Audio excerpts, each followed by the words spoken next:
Alright guys, सो आज मैं explain करने वाला हूँ 2010 में आई movie clash of the Titans को। ये मूवी 1981 में आई movie clash of the Titans की रीमेक थी जो ग्रीक मैथोलॉजी पर बेस्ड है। इस वीडियो में हम देखेंगे कि कैसे इंसानों ने गॉड के अगेंस्ट वॉर डिक्लेयर किया और इंसान और भगवान की लड़ाई में कौन जीता। So without wasting any time, let's get into it. ये कहानी शुरू होती है एंशिएंट टाइम से, जब दुनिया को टाइटंस रूल किया करते थे। और इसमें बदलाव तब हुआ जब इनके 3 बेटे ज्यूस, पोसाइडन और हेडिस ने अपने पेरेंट्स के खिलाफ बगावत शुरू कर दी। और अपने पेरेंट्स को हराने के लिए हेडिस ने एक सी मॉन्स्टर्स को बनाया जिसका नाम था क्रैकन। इस सी मॉन्स्टर ने इनके पेरेंट्स को डिफीट कर दिया और ये खुद गॉड बन गए। इन लोगों ने यूनिवर्स को डिवाइड कर लिया। ज्यूस गॉड ऑफ हेवन बन गया, पोसाइडन गॉड ऑफ सीस बन गया और ज्यूस की चाल की वजह से हेडिस के पास में अंडरवर्ल्ड रह गया। इसके बाद में ज्यूस ने मोर्टल्स को बनाया जो थे इंसान, और इन्हीं की प्रेयर्स की वजह से ज्यूस को शक्ति मिलती थी। लेकिन समय के साथ साथ ये मोर्टल्स भी बदल गए और ये गॉड के ऊपर ही क्वेश्चन करने लगे। और इन्हीं सब के बीच में एक लड़के का जन्म हुआ जो सब कुछ बदल देने वाला था। समुद्र में मछलियां पकड़ते समय एक फिशरमैन को, जिसका नाम स्पायरस था, उसे इस बॉक्स में से एक बच्चा मिलता है जो अपनी मरी हुई माँ की बाहों में लिपटा हुआ होता है।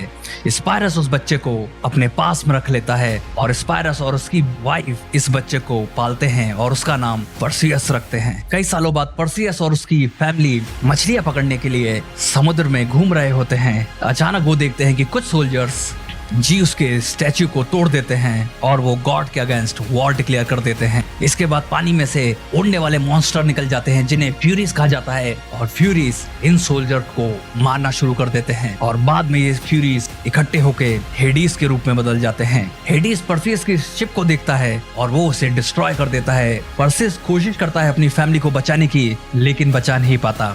हेडिस ज्यूस से रिक्वेस्ट करता है कि वो इसे मौका दे इंसानों को सबक सिखाने का, और ज्यूस उसकी बात मान लेता है। इसके बाद में पर्सियस को आर्गो के सोल्जर्स अपने किंग और क्वीन के पास में ले आते हैं। किंग कैपेसियस यहाँ पर सेलिब्रेट कर रहा होता है क्योंकि उसने गॉड के अगेंस्ट वॉर डिक्लेयर कर दिया है। लेकिन थोड़ी देर में वहाँ पे हेडिस आ जाता है और इन्हें बताता है कि इन लोगों ने बहुत बड़ी गलती करी है। इन लोगों ने अपने बनाने वाले से ही बगावत शुरू कर दी, जिसका नतीजा अब बहुत बुरा होने वाला है। और हेडिस बोलता है कि आने वाले सूर्य ग्रहण पर वो ड्रैगन को रिलीज कर देगा जो आर्गो के हर एक आदमी को मार डालेगा। और अगर ये लोग उससे बचना चाहते हैं तो वो आर्गो की प्रिंसेस, जिसका नाम एंड्रोमेडा है, उसका सैक्रिफाइस करें। उसी के सैक्रिफाइस से क्रैकन रुक सकता है।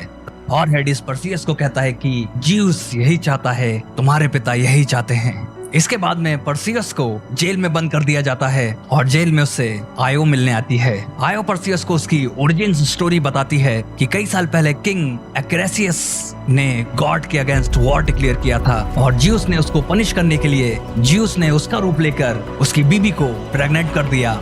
ये देखकर एक्रेसियस गुस्से में पागल हो गया और उसने अपनी बीबी और पैदा हुए बच्चे को एक बॉक्स में बंद कर समुद्र में फेंक दिया। इसके बाद में ज्यूस ने एक्रेसियस के ऊपर अपनी शक्ति का प्रयोग किया और उसे एक मॉन्स्टर में बदल दिया। और आयो उसे ये भी बताती है कि वो उसे बचपन से देखती आ रही है, क्योंकि आयो के ऊपर श्राप है ये कि उसकी एज कभी नहीं बढ़ सकती। ये श्राप उसे इन गॉड्स ने दिया है और वो हमेशा से पर्सियस को प्रोटेक्ट करती आई है, क्योंकि वो जानती है कि सिर्फ पर्सियस ही है जो एक दिन गॉड के अगेंस्ट खड़ा हो सकता है। इसके बाद में आर्गो में ही एक पागल आदमी प्रोकोपियन अपने फॉलोअर्स बढ़ाता जा रहा है और वो डिमांड करते जा रहा है कि एंड्रोमेडा का सैक्रिफाइस किया जाए जिससे हम सभी बच सके। यहाँ का राजा कैफेयस पर्सियस से रिक्वेस्ट करता है कि वो उन्हें इस मुसीबत से बचाए, और पर्सियस कहता है कि वो स्टीजियन विचेस के पास में जाएंगे जहाँ से उन्हें पता चलेगा कि इस क्रैकन को कैसे मारा जाए, क्योंकि पर्सियन भी चाहता है कि वो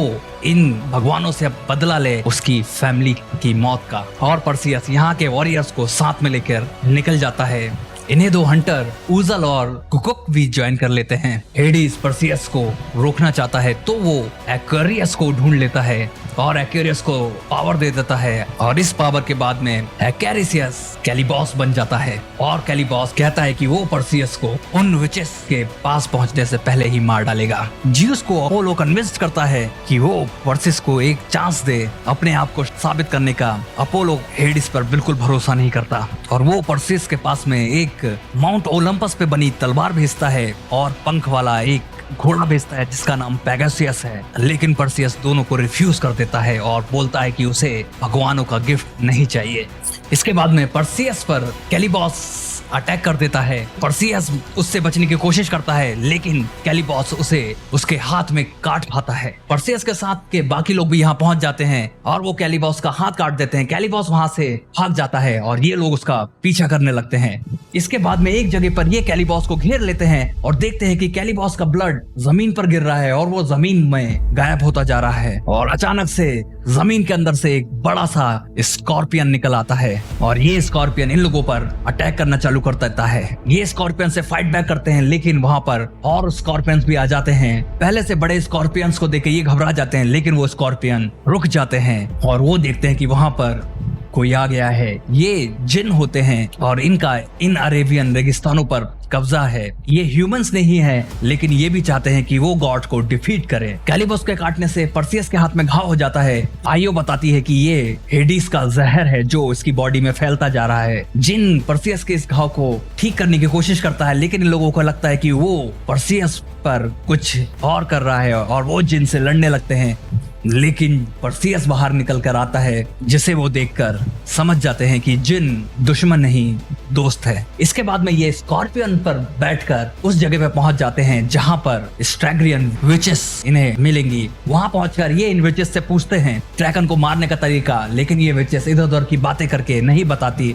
यहाँ पर 3 विचेस होती हैं लेकिन इनकी एक ही आंख होती है जो इनके हाथ में होती है और इन्हीं से ये सब कुछ देखती हैं। परसियस उस आंख को इनसे छीन लेता है और धमकी देता है वो उस आंख को नीचे फेंक देगा अगर उन्होंने बताया नहीं तो। इसके बाद में ये विचेस बताती है कि इन्हें ड्रैगन को मारने के लिए मेडुसा के टेम्पल पर जाना होगा और मेडुसा के पास ऐसी एक पावर है जिससे उसकी आंखों में जो भी देखता है वो पत्थर का हो जाता है। तो इन्हें मेडुसा का सर काटकर उस टेम्पल से लाना होगा जिससे ये क्रैकन को पत्थर का बनाकर रोक सकते हैं। लेकिन मेडुसा का टेम्पल अंडरवर्ल्ड में है। ये पता करके ये लोग वहां से जाने लगते हैं लेकिन ये विचेस परसियस को ये भी बता देती है कि परसियस भी मर जाएगा। इसके बाद में ये मेडुसा के टेम्पल के पास में पहुंच जाते हैं। वहां पे परसियस को ज्यूस मिलता है। ज्यूस उससे कहता है कि उसे उसके साथ में हेवंस में आ जाना चाहिए और वहां पर जैसे गॉड रहते हैं वैसे रहना चाहिए। परसियस उसके ऑर्डर को रिफ्यूज कर देता है और उसे बताता है कि उसके भाई ने उसकी फैमिली को मार डाला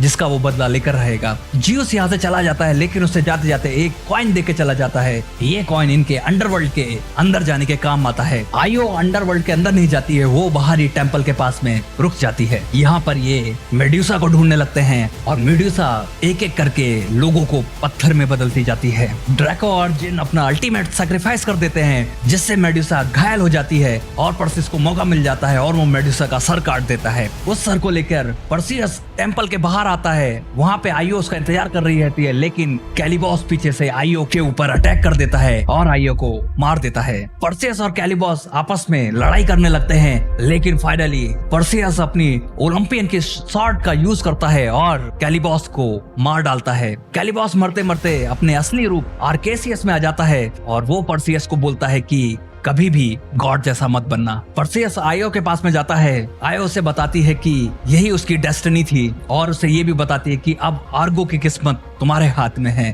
और वहां से उसकी सोल वैनिश हो जाती है और परसियस वहां से निकल जाता है आर्गो की तरफ। उन्हें बचाने के लिए हेडिस की बातों में आकर ज्यूस क्रैकन को रिलीज करने के लिए कह देता है और हेडिस क्रैकन को रिलीज कर देता है। वहीं दूसरी ओर प्रोकोपियन भीड़ को जमा कर लेता है और एंड्रोमेडा को सैक्रिफाइस करने के लिए मजबूर कर देता है। एंड्रोमेडा खुद से अपना सैक्रिफाइस देने के लिए तैयार हो जाती है और ये लोग उसे एक पहाड़ पर रस्सियों से बांध देते हैं सैक्रिफाइस के लिए। यहाँ हेवन में ज्यूस कमजोर पड़ने लगता है। हेडिस उसे बताता है कि लोगों की प्रेयर से ज्यूस स्ट्रांग होता है लेकिन जब लोगों के दिल में डर ज्यादा होता है तब हेडिस को पावर मिलती है और क्रैकन उसकी बनाई हुई संरचना है तो क्रैकन उसे ही पावर देगा। और ज्यूस को रियलाइज होता है कि उससे बहुत बड़ी गलती हो गई है। अब ज्यूस की भी आखिरी उम्मीद परसियस ही है। परसियस आर्गो में पहुंच चुका है लेकिन क्रैकन भी आर्गो में पहुंच जाता है। हेडिस फ्यूरियस को अनलीस्ट कर देता है और वो फ्यूरियस परसियस से मेडुसा का सर वाला बैग लेने की कोशिश करने लगते हैं। क्रैकन भी पूरी तरीके से इमर्ज हो जाता है और वो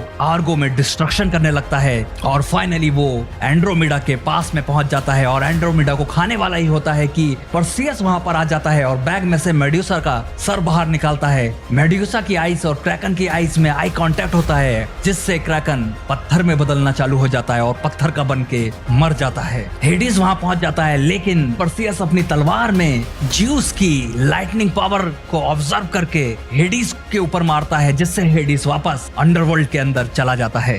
हेडिस और क्रैकन डिफीट हो जाते हैं। एंड्रोमिडा समुद्र में गिर जाती है और परसियस उसे बचाता है और वो उसे आर्गो में रुकने के लिए कहती है, लेकिन परसियस बोलता है कि वो किंग नहीं बन सकता, बल्कि वो बिना किंग बने ही उसे सर्व करेगा और वहां से चला जाता है। इसके बाद में परसियस वहीं पहुंच जाता है जहां पर ज्यूस का स्टैच्यू टूटा था। यहाँ पर ज्यूस आता है और वो उसे बताता है कि हेडिस स्ट्रॉन्ग बनना चाहता था और उसके बहकावे में वो आ गया। ज्यूस उसे फिर ऑफर करता है कि वो हेवन में चलकर रहे, लेकिन परसियस कहता है कि उसके पास में सब कुछ है यहाँ पर जो उसे चाहिए। ज्यूस वहां से जाने लगता है और कहता है कि अगर उसे यहीं रहना है तो वो अपने बेटे को अकेला नहीं रहने देगा और वहां से चला जाता है। ज्यूस आयो को वापस जिंदा कर देता है और परसियस और आयो एक साथ में फिर से हो जाते हैं और क्लैश ऑफ द टाइटंस यहाँ पर खत्म हो जाती है। 2010 में आई क्लैश ऑफ द टाइटंस के बारे में तो मैं यही कहना चाहूंगा कि ये एक बहुत ही एडवेंचरस मूवी थी जो ग्रीक मैथोलॉजी की एक स्टोरी को